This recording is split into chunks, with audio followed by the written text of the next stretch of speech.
Magandang umaga po sa inyong lahat. Sa palagay ko po ay nabalitaan nyo na po na binomba ng Israel at saka ng Amerika ang Iran. At ang Iran naman ay sumagot, nagbomba naman ng mga American base sa United Arab Emirates, sa Bahrain, sa Oman at siyempre sa Israel. Alam naman natin na napakarami ang Pilipino diyan sa bandang Middle East. I'm sure nag-aalala kayo sa inyong mga kilala, mga kaibigan at mga kaanak na nandun. Mula nung nabalitaan natin na nagsimula itong gera, ay nagmo-monitor na kami kahapon pa ng late afternoon sa ating mga embassy, sa ating mga labor attaché, sa lahat ng mga embassy natin doon sa Middle East.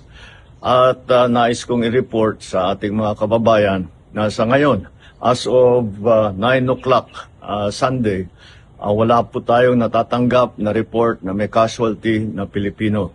Wala pong Pilipino ang namatay, wala na Pilipino nang nasaktan.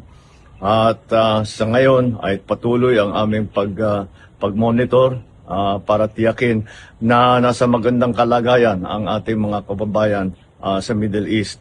Ang ating tuloy-tuloy na binabantayan dahil ito'y kailangan natin tuloy-tuloy na bantayan at hindi ito tapos pa.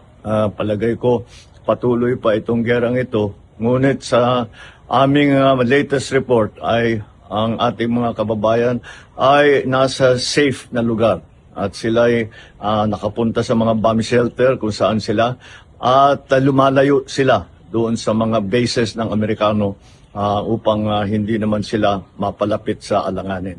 Patuloy po ang pagre-report natin habang dumadating po ang report sa akin. Magandang umaga po.